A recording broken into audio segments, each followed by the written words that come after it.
Anime. It's been around for centuries. Ever since the late 1917, we had a lot of great anime shows that have evolved over the years. But none were compared to the 90s when we got Pokemon, Digimon, Bakugan, Yu-Gi-Oh!, Dragon Ball Z, and more importantly, some of the greatest animes of all time today, Beyblade Burst. Hey, what is up, guys? Wolf412 the Fox here. Now, as everyone knows, I have been a huge anime guy myself for a long time. And yet, there has been so much great anime I grew up watching over the years. And yet, there's been so many great memories I had, like Ghost in the Shell, the Standalone Complex. And heck, I even saw other great animes like Full Metal Alchemist, Brotherhood. But heck, there's been so many great animes I've been watching over the years, and some have come and gone, and some have been turning into real-life live-action TV shows on Netflix, which are starting to look pretty good a little bit, but I'm a little skeptical about it. But no offense to anybody watching this. But anyways, there's other great animes I remembered, like One Piece, and yet Luffy still has a sense of humor like always, but man, a lot can happen. But anyways, I'm here to take you guys back in time to where it all started, because this video is dedicated to some of the great anime shows I remember watching. And now, as I pointed out earlier in the intro, the history of anime can be traced back to the early 20th century, when the first bearable Japanese animated films appearing in 1917, considered to be the starting point of anime. The oldest serving example is a short film called Nakamura Guntani Blunt Sword, created by Jonas Cultures, which was made using choke animation techniques and is less than 5 minutes long. And man, I was even shocked to find out about that in 1917. That's a long time ago. But during the time, as the years went by, there have been so many great animes that have been growing over the years. Like, for example, we even got the mangas. And that was where a lot of anime has changed over the years. But however, as the years went by during that time period, that was until the 1960s got started. And throughout the time, there was some anime in Japan, but none were compared to an anime that was created. Because before an anime series got started, the first anime film to broadcast on television was Three Tails, right in the middle of the 1960s, which basically, in my honest opinion, Three Tails looks like an amazing televised film right there in my book, and I believe it was one way for anime to get started. But yet, as the years went by, it was 1963, and that became a first influence television series that aired from 1963 to 1966, and I'm talking about one of my personalized favorites, Astro Boy.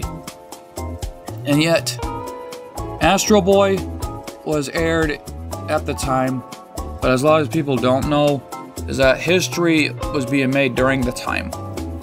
And it was the first anime television series to be aired during the time. But over the years, there has been a lot of history around Astro Boy, aka the Mighty Atom. Because in Japan, he's called the Mighty Atom. But in America, he's called Astro Boy. Because throughout time, there has been so much history where Astro Boy was created and became the first anime television series to air.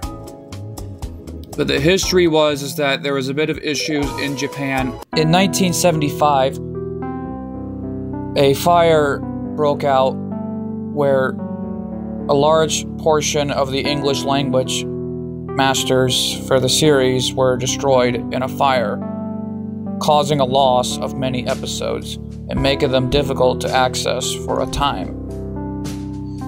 But the key point of the fire, I did learn that this fire destroyed most of the English dubbed episodes, which were in English, significantly impacting the availability of the series in English-speaking regions. Despite the loss, efforts were made to recover as many episodes as possible, which are now available on DVD box sets. This incident is often cited by fans as a reason why some episodes of the classic Astro Boy series are harder to find in their original English form. But deep down in my mind, I had a feeling that the fans really never gave up hope, and neither did I as a fan of the anime world, because Astro Boy, I think, has had a lot of great classics during the time, and no doubt about it, I believe history was made during the time. And there has been a lot of history going around over the years. So much anime has grown from the 70s to the 80s, even to the 90s, as I pointed out earlier. And after a generation that Astro Boy has dawned, there has been so much great anime that has evolved over the years. And without Astro Boy, we wouldn't have a lot of great anime like Pokemon, Digimon, Yu-Gi-Oh!, Bakugan, you name it. Even Beyblade Burst. Because throughout the years, Astro Boy has had an evolution at times. But when the 80s struck, he got a reboot. Even in 2003. But even in 2009, he had a film, which I think were very successful throughout those years, and I believe to have sparked a generation for anime that has really sparked a lot of great memories for young generations. But anyways, that wraps it up right here in the history of anime, because this has been, I believe, one wild ride for me when I was getting introduced to anime at a young age. But yet, there's been so many great memories I had that have not only touched my heart and really put a big smile on my face, or not only that, but made us laugh and gave us a good time. Because all I want to say is, to anyone that has created some of the great anime shows, thank you. Because there has been a lot of inspiration for some generations, including myself. Anyways, if you guys want to see another history-making moment here on the channel, where if you guys want me to talk about any more history-related moments, like anything relating to anime or cartoons, please do let me know in the comment section down below. That would mean a lot right now, because your opinions matter. So hit that subscribe button, turn on post notifications so you guys don't miss another classic video or any new video that randomly pops up sooner or later. Because a lot could happen here on 412 Films Productions. Like our motto says, you won't see anything anywhere else here on 412 Films Productions. Thank you all so much for watching, and be sure to tell my friends I said, what's up?